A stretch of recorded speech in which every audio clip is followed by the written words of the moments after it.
Tell me, but what about my family that's toxic? What about my partner who is toxic? And how do I love someone unconditionally when they don't respect me? I can't trust them.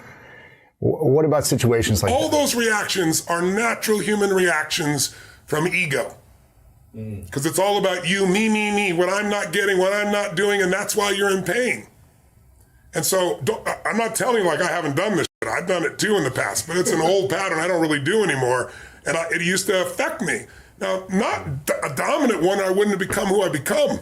Early in my life, I developed this belief that life is calling not to give me something, life is calling for me to deliver things, for me to bring something to life. And I felt the joy that came from not getting but giving, and I got hooked on that core pattern, and then the pattern of learning so I'd have something to give, which I know one of the things I respect about you, Lewis, is that you have that same pattern in you. You're always trying to learn more because underneath it all, you also want to give it. You want it for Absolutely. you, but you want to share it, right?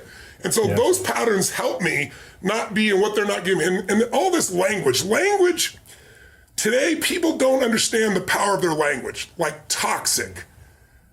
What the hell are you talking about? You've been reading too much social media and thinking about yourself, or somebody raised you to constantly judge everybody else. We live in a culture now where people, you're evil or you're like me. That's basically how it is, right? The whole world, everybody else is immoral unless they do what you do, think what you think, experience what you think. I mean, being a liberal, I was a liberal, right? Being a liberal growing up meant I would fight for your ability to say and believe whatever you want different than me. Today now, everybody wants everybody to think the same thing, otherwise they're evil or otherwise they could hurt me. Whatever happened to sticks and stones will break your bones and words will never hurt me. We have this whole thing that words are evil, words are action, it's bullshit. And all it does is make you incredibly weak as a human being, and you're more than that. We all are more than that. But you know what? Like a kid that's never broken their bones, deathly afraid of breaking the bone. But if you're a kid and you're rough and tumble, you broke multiple bones and they healed, you don't have any fear of it. There's so many kids that have been raised to be safe and secure every moment. Anything that's insecure or unsafe, they don't want to be a part of, including language. And what it does is make you incredibly weak and fearful. And that's why there's so many people that are abundant that are angry all the time. Because they're angry because they're not growing. So don't get me wrong. I know some people are not a good influence. I'm not denying that. I'm just saying you're more than somebody's influence unless you obsess about it every moment and make them wrong so you can make yourself feel superior morally, psychologically, or spiritually. That's bullshit. Stop the pattern. We've all done it. Catch yourself. Because if you want joy, happiness, and freedom and an extraordinary life, it will not come from blame. Never. There's no pride that comes from blame. I don't mean fake pride where you make to feel good. I'm talking about real pride. Pride is something you earn. Like people tell me, oh, I have no self-esteem because my parents used to say this or they'd say that. I'd say that's such bullshit. I'm not saying it's bullshit they didn't say that. I said it's bullshit, that's why you don't have self-esteem. Self-esteem does not come from what people say about you. Self-esteem comes from what you experience about yourself. See, someone can tell you your whole life you're a piece of crap and part of you go, you're full of it, I'm gonna show you. Lots of people have done that. They never bought it. Or someone tell you you're beautiful your whole life. You go, I'm not really beautiful. So what people tell you doesn't matter at all. It's what you stack. It's what you assemble. It's what you create. It's the habit of what you put in your head. And today I don't blame you because we got a whole culture that's always blaming somebody else for something in their life. But blame is not a strategy for pride. That's why you listen to these blaming people. They're all angry all the time. Listen, if I wanted to blame, I grew up in an environment, I didn't even share it till my mom passed, and even then I didn't share. I grew up in a pretty rough environment.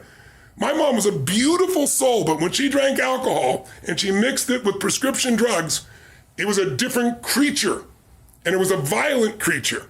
And I have a younger brother 5 years younger and a younger sister 7 years younger. And my mom would get nuts, and I didn't want them to get hurt. So I was 5'1" in high school. She'd grab me by the hair and smash me against the wall till I bled. Now, I never shared this, and I'm not denigrating her in any way. I only shared it like 4 or 5 years after she died because I was talking to a group of kids in New York City, all without fathers, 80% African-American, about 20% Hispanic out of their group roughly, no white kids, and I'm talking about your biography is not your destiny. And it doesn't matter what you've been through.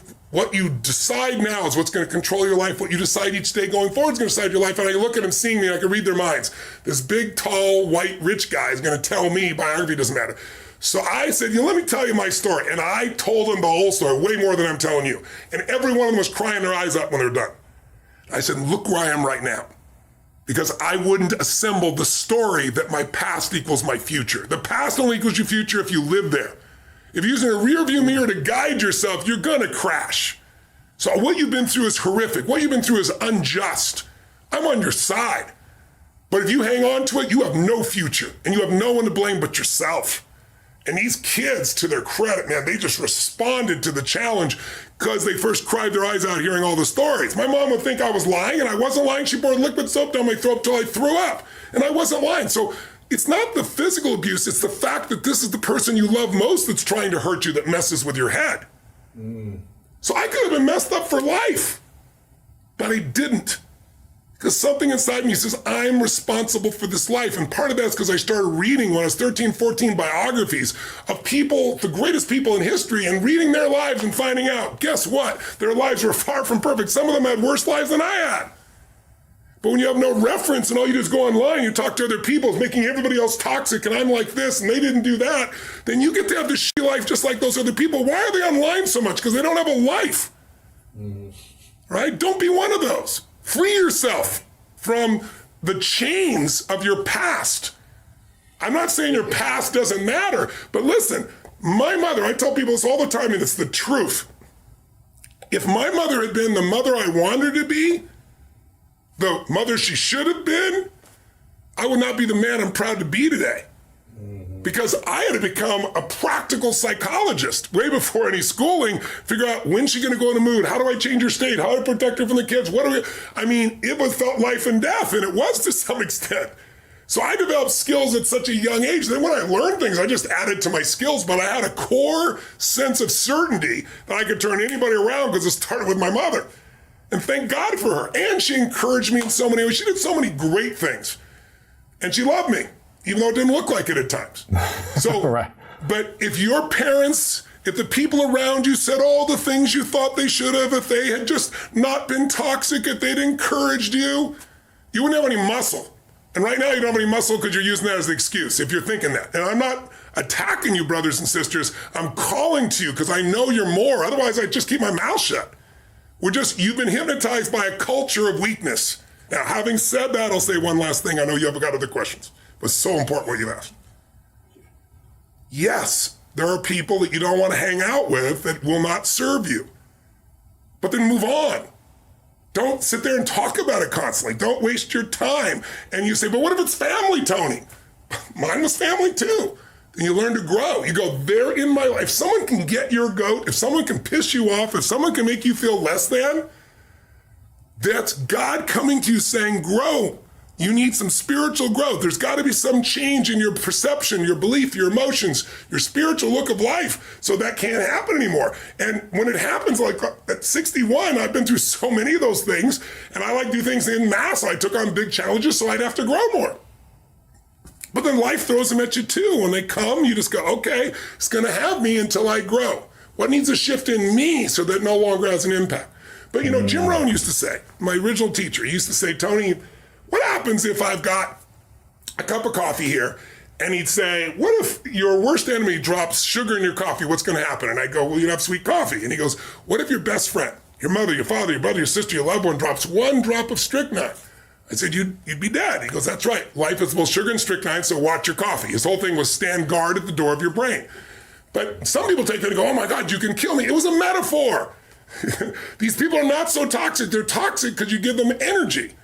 So if your mom's crazy and constantly criticizing you and it drives you nuts, just go, that's my mom. That's her way of showing love. And I find a new perspective. And no matter what she does, just stay in a beautiful state and love on her and think, boy, think of all that she cares and feels for, all that she's frustrated in life, or all that she's going through that's made her this way.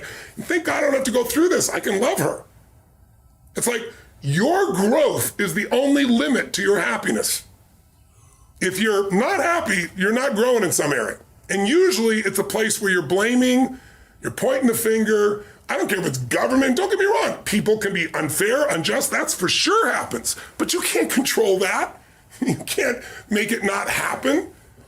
What you have to do is become stronger than any of it so you're free. Freedom comes from growth. Freedom does not come from control.